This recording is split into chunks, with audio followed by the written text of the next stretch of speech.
Cricket हम सभी की रगों में दौड़ता है। इंडिया में आपको हर गली में बच्चे क्रिकेट खेलते हुए दिखाई देंगे। ऐसे देश में हर साल इंडियन प्रीमियर लीग होता है। पिछले कुछ सालों में ये लीग इतनी फेमस हो गई है कि लोग 7 बजे के बाद ही टीवी से जुड़कर अपनी फेवरेट टीम के मैचेस देखने बैठ जाते हैं। ये कहानी भी ऐसे ही एक क्रिकेट के जुनून से भरे लड़के रोहन की है। रोहन 15 साल का था, पर बचपन से ही उसका सपना एक क्रिकेटर बनने का था। वो अपने करियर की शुरुआत आईपीएल में खेलकर करना चाहता था, पर परेशानी ये थी कि रोहन फाइनेंशियली काफी वीक था, तो महंगी क्रिकेट कोचिंग और किट्स लेना उसके लिए पॉसिबल नहीं था। रोहन ने अब धीरे धीरे अपने सपने को छोड़ने का फैसला कर लिया था। एक दिन रोहन शाम को ग्राउंड से क्रिकेट खेलकर लौट रहा था। अंधेरा काफी हो चुका था। रोहन ग्राउंड से एग्जिट ले ही रहा था कि उसे अंधेरे में से एक आवाज आई, ए, जरा सुनो इधर। रोहन को कुछ दिखाई नहीं दिया, पर जब वो उस आवाज की तरफ गया तो वहां उसे एक आदमी दिखाई दिया। वो आदमी रोहन की बाप की उम्र का था। रोहन उन्हें देख ही रहा था कि तभी उस आदमी ने रोहन से कहा कि उसने रोहन का गेम देखा है और उसका स्वीप थोड़ा वीक है, पर वो एक बहुत ही अमेजिंग प्लेयर है। रोहन को अपनी तारीफ सुन के अच्छा तो लगा, पर वो अभी भी कंफ्यूज था कि आखिर यह आदमी था कौन। पूछने पर उस आदमी ने अपना नाम राजबीर सिंह बताया। रोहन थैंक यू बोलकर वहां से जाने लगा कि तभी उस आदमी ने उसे रोक लिया और कहने लगा कि रोहन को बस एक कोच की जरूरत है और वो भी आईपीएल में खेल सकता है, बल्कि वो इंडियन नेशनल टीम के लिए खेल सकता है। ये सुनकर रोहन तेजी से पलटा। वो आदमी उसके सपने के बारे में बात कर रहा था। रोहन ने कहा कि उसके पास कोचिंग के पैसे नहीं हैं। इतना सुनते ही उस आदमी ने रोहन से कहा कि अगर वो कुछ भी बनना चाहता है तो अगली सुबह से रोज 5 बजे उसी ग्राउंड में आ जाए। इतना कहकर वो आदमी अंधेरे में कहीं चला गया। रोहन उस आदमी के पीछे गया, पर वो वहां पर अब था ही नहीं। रोहन थोड़ा कंफ्यूज हो गया था। वो घर पर बिस्तर पर लेटकर उस आदमी के बारे में सोचने लगा। काफी सोच विचार के बाद उसने डिसाइड किया कि वो सुबह 5 बजे ग्राउंड जाकर देखेगा कि वो आदमी सच बोल रहा था या नहीं। 5 बजे रोहन ग्राउंड में पहुंचा तो वहां कोई नहीं था, बस कुछ लोग मॉर्निंग वॉक कर रहे थे। रोहन ने खुद को दिलासा देते हुए वहां से जाने का सोचा कि तभी उसके कंधे पर किसी ने हाथ रखा। रोहन पीछे मुड़ा और राजबीर सिंह वहां खड़ा हुआ था। कोच राजबीर के हाथ में एक महंगी क्रिकेट किट थी। उन्होंने रोहन से कहा कि कोचिंग शुरू करने से पहले उनकी सिर्फ एक शर्त है। उन्होंने बोला कि वो कोचिंग सिर्फ रोहन के लिए है और वो इसके बारे में कभी भी किसी को कुछ नहीं बता सकता। रोहन पहले ही इतना खुश था कि उसने बिना कुछ सोचे सीधा हां बोल दिया और उन्होंने उसी दिन रोहन को ट्रेनिंग देना शुरू कर दिया। रोहन हर सुबह 5 बजे वहां जाकर उनसे कोचिंग लेने लगा। राजबीर सिंह ज्यादा बात नहीं करते थे। वो 2 घंटे में उसे कोचिंग देकर वहां से चले जाते थे। रोहन ने कई बार उनके बारे में पूछने की कोशिश की, लेकिन राजबीर ने कभी कोई जवाब नहीं दिया। वो ट्रेनिंग के समय बहुत स्ट्रिक्ट थे और रोहन उनकी बेहद रिस्पेक्ट करने लगा था। ये सिलसिला करीब 9 महीने तक चला। रोहन का खेल अब बहुत इंप्रूव हो चुका था। एक ऐसे ही दिन प्रैक्टिस करते वक्त रोहन ने एक जोर से शॉट मारा और वो बॉल तेजी से कोच की तरफ जा रही थी, पर उसके बाद जो हुआ उस पर रोहन विश्वास ही नहीं कर पाया। वो बॉल राजबीर के चेहरे से आर पार होकर निकल गई। वो रोहन को गुस्से से देखने लगे। उनकी आंखें बुरी तरह लाल हो गईं और वो जोर जोर से उस पर चीखने लगे। उनका चेहरा पूरी तरह से बदल गया। रोहन ये सब देखकर घबरा उठा। उसे कुछ समझ नहीं आया, तो वो अपनी किट उठाकर वहां से भाग गया। रोहन ने रात भर उस घटना के बारे में सोचा। उसे लगा कि शायद उसकी आंखों को धोखा हो गया होगा। ऐसे कहां कोई बॉल किसी के चेहरे से आर पार होती है। ये सोचकर रोहन सो गया और अगली सुबह रोहन 5 बजे ग्राउंड पर फिर से पहुंच गया, लेकिन उसे राजबीर सिंह वहां नहीं मिले। वो घंटों तक इंतजार करने लगा, लेकिन वो नहीं आए। रोहन को लगने लगा कि उसने बहुत बड़ी गलती कर दी है। वो कई दिनों तक वहां जाता रहा, पर उसे उसके कोच दोबारा कभी नहीं दिखे। इसके बाद भी रोहन ने हिम्मत नहीं हारी और वो अपनी स्टेट की टीम में सिलेक्ट हो गया। एक दिन रोहन ने अपने टीममेट से बात करते हुए अपने साथ हुआ राजबीर सिंह वाला किस्सा शेयर किया। रोहन ने तो बात को नॉर्मली ही बताया, पर वो सब सुनकर टीम के सभी सीनियर प्लेयर्स दंग रह गए। उनके चेहरे सफेद पड़ गए। रोहन के बार बार पूछने पर उन्होंने बताया कि आज से 10 साल पहले राजबीर सिंह इसी स्टेट के कोच हुआ करते थे। उन्होंने अपने करियर में कई प्लेयर्स को इंडियन नेशनल टीम तक पहुंचाया था, पर उनका स्वभाव बहुत स्ट्रिक्ट भी था। एक दिन उन्होंने कुछ बच्चों को सीरियस ना होने की वजह से बहुत ज्यादा डांट दिया। फिर उसी शाम उनमें से एक बच्चे ने ग्राउंड पर खेलते हुए राजबीर से डांट का बदला निकालने के लिए बैट से एक जोर का शॉट सर की तरफ मारा। सर का ध्यान पिच पर नहीं था और वो बॉल सीधा जाकर उनके सर पर लग गई और उनकी कंकशन से ऑन द स्पॉट डेथ हो गई। ये सब सुनकर रोहन के पैरों तले जमीन खिसक गई थी।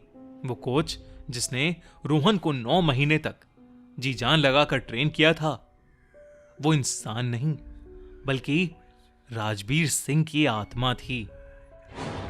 कैसा होगा अगर आपको पता चले कि आपका कोच या आपकी टीचर रियलिटी में एग्जिस्ट ही नहीं करते? हमें कमेंट्स में जरूर लिखिए। ये बात 2018 के आईपीएल की है। पूरे देश में सब जगह आईपीएल की ही धूम मची हुई थी और किशन को इंतजार था मुंबई में होने वाले Mumbai Indians versus Chennai super Kings के मैच का। मुंबई में रहने वाला किशन पहली बार अपने आइडल महेंद्र सिंह धोनी को खेलते हुए देखने वाला था। बहुत कोशिशों के बाद किशन को उस मैच का एक टिकट मिल गया। वो धोनी को देखने के लिए बहुत ज्यादा एक्साइटेड था और मैच का दिन आ ही गया। किशन अपने फेवरेट क्रिकेटर धोनी को सपोर्ट करने पहुंच गया। पूरा स्टेडियम खचाखच भरा हुआ था और लोगों का दीवानापन देखने लायक था। चेन्नई ने टॉस जीतकर पहले बॉलिंग करने का डिसीजन लिया। मैच के कुछ ही ओवर्स में मुंबई को एक अच्छी स्टार्ट भी मिल चुकी थी, पर किशन के ठीक पीछे एक आदमी बैठा था जो गेम की हर बॉल पर कुछ ना कुछ बोल रहा था।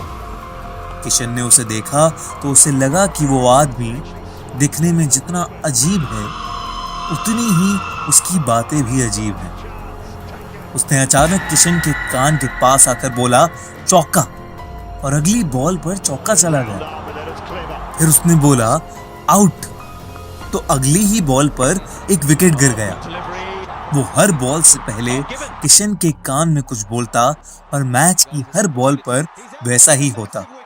किशन इस बात पर थोड़ा हैरान हुआ और उसने पूछा कि उसे ये सब कैसे पता है और वो कौन है। उस आदमी ने कोई जवाब नहीं दिया। तभी किशन ने देखा कि स्टेडियम के बड़े स्क्रीन पर वो खुद को देख पा रहा है। वो हल्का सा एक्साइटेड होकर उठा, पर फिर उसने देखा कि वो आदमी जो उसके ठीक पीछे बैठा है वो स्क्रीन में दिख ही नहीं रहा। किशन के होश उड़ गए और उसने पीछे मुड़कर देखा तो वो आदमी किशन को देखकर मुस्कुरा रहा था। मेरा नाम मुरली यादव है, उस अजीब से दिखने वाले आदमी ने कहा। उसने बताया कि वानखेड़े स्टेडियम में वो पिछले कई सालों से ग्राउंड्समैन का काम कर रहा था और 4 साल पहले आईपीएल की तैयारी के दौरान उसकी मौत हो गई थी। ये सुनकर किशन कुछ लम्हों के लिए सुन्न रह गया। उस आदमी ने मुस्कुराते हुए कहा कि वो भी धोनी का बहुत बड़ा फैन था। किशन ने डरते हुए अपने बगल में बैठे एक आदमी से पूछा कि क्या वो उस अजीब से दिखने वाले आदमी को देख पा रहा है। तो उस आदमी ने पीछे देख के किशन को बोला, भाई क्यों मजाक कर रहे हो? वो सीट तो जब से खाली पड़ी है, मैच देखने दो यार, डिस्टर्ब मत करो। किशन को कुछ समझ नहीं आ रहा था और वो डर के मारे जल्दी से स्टेडियम से निकल गया। स्टेडियम के बाहर निकलकर जब उसने पीछे देखा तो वो आदमी स्टेडियम के गेट पर खड़ा वैसे ही मुस्कुराता हुआ एक रोशनी में गायब हो गया। घबराया हुआ किशन घर पहुंचते ही अपने कमरे में सोने चला गया। बहुत कोशिशों के बाद उसे किसी तरह नींद आई। वो दिन में वापस वानखेड़े स्टेडियम गया और पूछने पर उसे मालूम हुआ कि सच में 2014 में वहां एक ग्राउंड्समैन की मौत हुई थी। जानकर वो वापस चला गया और कई दिनों तक वो यही सोचता रहा कि वो आदमी सिर्फ उसे ही क्यों दिखा। आपको क्या लगता है? कमेंट्स में जरूर लिखिए। ये कहानी इंडिया के चहेते क्रिकेटर सौरव गांगुली के 2002 इंग्लैंड टूर की है। सौरव ने इंग्लैंड को उन्हीं के घर पर ज़रूर हराया था, लेकिन उससे कुछ ही दिन पहले डुरहम के होटल लमली कैसल में सौरव के साथ कुछ अजीब ही घटना घटी। प्रैक्टिस से थक हार कर सौरव गहरी नींद में अपने होटल के कमरे में सो रहे थे। आधी रात में अचानक जोर जोर से पानी के बहने की आवाज़ के कारण वो जाग उठे और उन्होंने देखा कि बाथरूम के सारे नल खुले हैं। सौरव पहले तो थोड़ा घबरा गए, पर फिर सारे नल बंद करके वो वापस सो गए। कुछ देर बाद पानी बहने की आवाज़ ने सौरभ की नींद दोबारा उड़ा दी।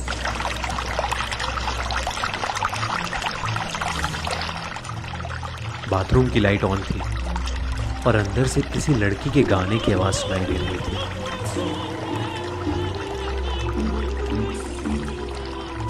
जब सौरभ ने थोड़ा पास जाके बाथरूम के दरवाजे से देखा तो पर्दे के पीछे कोई औरत नहा रही थी। उस पर्दे के पीछे वाली औरत ने अपनी चमकती आंखों से सौरभ की ओर देखा और तभी अचानक से वो पर्दा खुला और वहां कोई नहीं था। बाथरूम की लाइट जलबुझ करने लगी और सौरभ को अंधेरे में बस वही दो चमकती आंखें दिखी। सौरभ ये देखकर बुरी तरह कांप उठे और तुरंत उनके टीममेट रॉबिन सिंह के बगल वाले कमरे में चले गए। अगली सुबह मालूम हुआ कि होटल लमली हॉन्टेड यानी भूतिया है और वहां अक्सर लेडी लमली की आत्मा घूमती रहती है। ये कहानी गोरखपुर में रह रहे 18 साल के मोहित की है।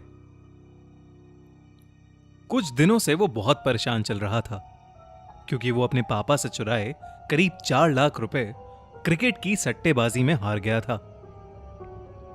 उसे समझ नहीं आ रहा था कि वो क्या करे, क्योंकि उसे पता था कि अगर उसके पापा को ये बात पता चलेगी तो वो उसे मार डालेंगे। मोहित पापा के डर की वजह से एक शाम उस सट्टा खिलाने वाले बुकी के पास गया और उससे कहा कि वो उसके लिए कुछ भी करेगा, बस वो उसके 4 लाख रुपए वापस दे दे। बुकी मान गया और उसने उसे उसके 4 लाख रुपए दे दिए। अगली शाम उसने मोहित को बुलाया और उसके हाथ में एक चाकू थमा दिया। उस बुकी ने कहा कि मोहित को एक आदमी की जान लेनी होगी। मोहित ये सुनकर घबरा गया और डर के मारे उसे मना करने लगा, लेकिन उस बुकी ने मोहित को बोला कि वो बहुत खतरनाक लोगों के लिए काम करता है और अगर मोहित ने उसकी बात नहीं मानी तो वो उसको और उसके घर वालों को मार डालेगा। मोहित के पास कोई ऑप्शन नहीं था। बुकी ने उसे एक फोटो दी और उस आदमी का पता दिया। मोहित वो चाकू लेकर उसके घर के बाहर उसका इंतजार करने लगा। वो सोच रहा था कि वो किस मुश्किल में फंस चुका है, लेकिन असली मुसीबत तो अभी आनी बाकी थी। वो आदमी अपने घर से निकला और मोहित उसका पीछा करने लगा। वो आदमी जब एक सुनसान सड़क के पास पहुंचा तब मोहित उसकी तरफ भागा और उसने उस पर चाकू से हमला कर दिया। हमला तो उस आदमी पर हुआ था, लेकिन रोना मोहित का निकल गया। वो चाकू उस आदमी के कंधे में ही लगा था तो वो आदमी वहां से उठकर भागने लगा। मोहित भी उसके पीछे पीछे भागा और वो दोनों एक पुरानी बिल्डिंग की पार्किंग में घुस गए। वो बिल्डिंग कई सालों से वीरान पड़ी थी। और लोगों की माने तो वहां भूतों का भी साया था। इन सारी बातों से अनजान मोहित को उस बिल्डिंग में घुसते ही एक अनजानी सी खामोशी तंग करने लगी, मगर उसके पास कुछ भी सोचने समझने का टाइम ही नहीं था। वो उस आदमी को ढूंढने लगा। उसके हाथ में अभी भी वो खून से सना हुआ चाकू था। मोहित को अचानक से पार्किंग में खड़े एक पुराने ट्रक के पीछे से किसी की आवाज आने लगी। उसे लगा कि वो आदमी शायद उसी ट्रक के पीछे छुपा बैठा है, मगर जैसे ही मोहित वहां गया, पीछे कोई भी नहीं था। मोहित जैसे ही ट्रक के पीछे से आगे जाने लगा, उसे ट्रक के रियर व्यू मिरर में एक अजीब सा बूढ़ा आदमी ड्राइवर सीट पर बैठा दिखा। वो आदमी इतना खतरनाक दिख रहा था कि मोहित उसे देखते देखते मानो वहीं जम गया। उस आदमी के कपड़े खून से सने हुए थे और वो बिना हिले डुले बस मोहित की तरफ ही देखे जा रहा था। तभी ट्रक के नीचे से दो हाथ निकले जिन्होंने मोहित के पैरों को पकड़ लिया और मोहित के हाथ से उसका चाकू छूट गया। उधर वो अजीब सा दिखने वाला बुढ़ा ट्रक से नीचे उतरा और मोहित की तरफ लंगड़ाते हुए चलने लगा। उसकी आंखें बिल्ली की तरह सफेद थीं और मोहित का डर बढ़ता ही जा रहा था। मोहित ने अपनी आंखें बंद कर लीं। उधर रात भर मोहित घर नहीं आया तो उसके पेरेंट्स ने पुलिस में उसकी रिपोर्ट कर दी। अगली सुबह जब मोहित को ढूंढते ढूंढते पुलिस वहां पहुंची तो उन्होंने देखा कि मोहित बेहोश पड़ा है और वो आदमी जिसके कंधे पर मोहित ने वार किया था वो भी पास में ही बेहोश पड़ा था। मोहित को हॉस्पिटल ले जाया गया और जब उसे होश आया तो मोहित ने अपने पेरेंट्स को और पुलिस को सब कुछ सच सच बता दिया। मोहित ने बुकी के बारे में तो बताया ही, साथ में उस अजीब से बूढ़े आदमी के बारे में भी बताया जो उसे पिछली रात वहां मिला। लेकिन मोहित को अपनी आंखें बंद करने के बाद पिछली रात का कोई हिस्सा याद नहीं था। जब पुलिस उस बुकी के ठिकाने पर गई तो वो शहर से गायब था। मोहित के पापा ने उसकी बेल करा दी, लेकिन घर ले जाकर उसे खूब डांटा। लेकिन मोहित को अब पापा और पुलिस के डर से कहीं ज्यादा उस भयानक भूतिया एक्सपीरियंस से डर लग रहा था जो उसके साथ पिछली रात घटा। यार आई नेवर थॉट कि एक्चुअली में बात कर रहे होंगे। It is very funny. मतलब I had experience a little bit और मैंने आज तक एक्चुअली इस मतलब अपार्ट फ्रॉम से very close two friends and all of that कभी बात ऐसी होती नहीं है। मतलब नेवर ऑन मीडिया। मेरे को पता नहीं था ये चैनल एग्जिस्ट भी करता है, बट अब तो सीधा सब्सक्राइब मारने आ रहा हूं मैं। Actually we moved a lot of houses growing up. तो एक घर था जहाँ पे पता नहीं क्यों मेरे और मॉम डैड को लगता था कि कुछ अजीब सा है। एंड वो मतलब घर था एक्चुअली एक ट्रेन कंपार्टमेंट की तरह। ओके, देयर इज बाहर वेरांडा, उसके बाद एक बहुत बड़ा लिविंग रूम, उसके बाद एक बेडरूम, फिर किचन, दूसरा बेडरूम और पीछे all the washrooms and bathrooms. First incident that happened in the house was actually a beautiful one. हम लोग एक्चुअली एक मंदिर से वापस आए थे। आई थिंक कोई अच्छी चीज हुई थी तो सेलिब्रेट करने गए थे मंदिर में, और वहां से वापस आए and we just open the door. Almost felt like you entered एक वो होते ना फूलों की मंडी, लाइक अ फ्लावर मार्केट, कि जैसे अंदर किसी ने, और ये भी नहीं कह रहा एक गुलदस्ता रखा हो, it was just like you open और किसी ने जैसे एकदम फ्रेश रोज का एयर फ्रेशनर मारा हो। एंड एक भी फूल नहीं था घर में, कोई वाज भी नहीं था, but it just stayed. It stayed for about 20-25 minutes. Just that fragrance, it just stayed in the room. And there was no source. कोई source नहीं था उसका. I think I was in first year college के आसपास. So इसके कुछ time के बाद तो उस टाइम पे हो गया था कि यार कुछ हुआ है ना, just kids, you just say your parents talk about it and like कुछ तो होके निकला इस घर से भाई. And क्योंकि एक ही टीवी था, वो टीवी लिविंग रूम में था और मैं बड़ा हो गया था तो मैं उस रूम में सोया करता था रात को, because I used to watch TV. And 21st January, I don't know which year it was, I think it must be 2004 या 5. This year, I think Bush was being sworn in for the second time. किसी की swearing in ceremony थी, one of the American president. Which is why I was sleeping in that room. My dad had gone to London. वो trip पे गए थे. Living room में मेरी mom और मेरा छोटा भाई सो रहे थे. And सर्दियाँ थी. 21st Jan I remember because मेरी मॉम का birthday. So 20th night we were sleeping in there. And like I told you right, घर पूरा एकदम straight line में.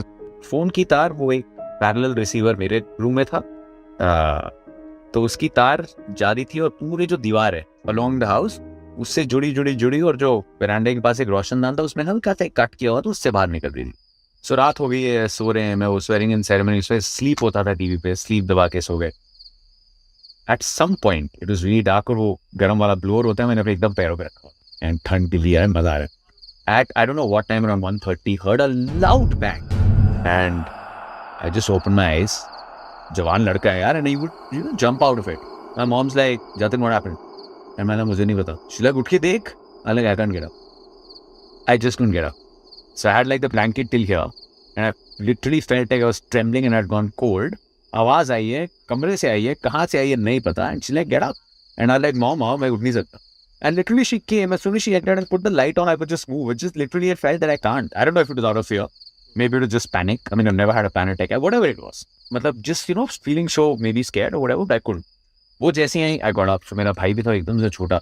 अब हम देख रहे हैं कहीं कुछ नहीं हुआ यार, इतनी आवाज कहाँ से आई है? So looking left and right, कुछ नहीं समझ आया. Then we opened the door and लगा कि बाहर किसी ने कुछ prank किया होगा. सामने वाले घर में एक शादी हो रही थी और सारे दोस्त थे हमारे. तो दरवाजा खोला, लाइट जलाई वरांडा की, कुछ नहीं. सामने वाला घर, all lights out, everything shut. आगे एक गार्ड बैठता था बाहर गली के एंड में, तो मैंने बाहर आगे जाके उसको देखा, गार्ड नहीं था वहां पे. एंड लेफ्ट राइट देखा, कुछ भी नहीं. At that moment, this is the only thing I have experienced. In that moment I actually heard like a woman last, like for precisely 3 to 4 seconds, but like one of those canned laughter. Instantly, I also felt for that moment like a bit of headache, and my mom, she believes a lot in this. She like, वापस आ. So मैं जैसे घुमा अपने gate पे था, I had gotten out of the house. Gate पे था, वहां से मैं देख रहा था, राइट. घुमा मैं and my mom like just come inside. तो जो रोशनदान था ना जहाँ से तार निकल रही थी, वो टूटा हुआ था. लेकिन उसका कोई भी पार्ट अंदर नहीं गिरा था, सब बाहर गिरा था, पूरा शीशा. और जहाँ शीशा गिरा था उसके ऊपर 4-5 सेफ्टी पिन थे. बहुत वियर्ड. सो अगर बाहर से कोई कुछ करता अंदर गिरता, राइट. कोई बिल्ली, तार पूरी लगी हुई थी, ऐसा नहीं कि तार लूज हो गई या कुछ. सो कुडंट एक्सप्लेन इट. एंड बाहर सेफ्टी पिन्स गिरी हुई हैं जो वहाँ होती नहीं, बिकॉज वहाँ पे मतलब वरांडा प्लांट में और क्रिकेट खेलता था. एंड मतलब सेफ्टी पिन वहाँ पहुँचने का कोई तरीका नहीं, और उस शीशे के चूरे के ऊपर पड़ी. And then we went inside and वो जो रोशनदान जहाँ था वहाँ पे एक्चुअली भगवान की फोटो भी लगी हुई थी जिसके बाहर से गिरा. एंड वो पूरी रात जैसे कटी है ना, you just looking at the clock कि सुबह कब होगी. My mom and like getting my brother to sleep, वो तो थोड़ा ज़्यादा छोटा था but पसीने छोड़ दिया था. And then in the morning nothing here again, she called the pandit and all that and he's like, यार I've just been telling you guys ये घर छोड़ दो, which eventually we did after some time. But this is the closest that I've felt anything. And again, I'm not certain about afterlife, but I'm pretty certain कुछ तो होगा. And there is some power. मैं कभी किसी को disrespect नहीं करता कि क्या मन घड़न चीजें हैं, बट आवाज तो आई थी बस, वो हंसी थी, legit हंसी.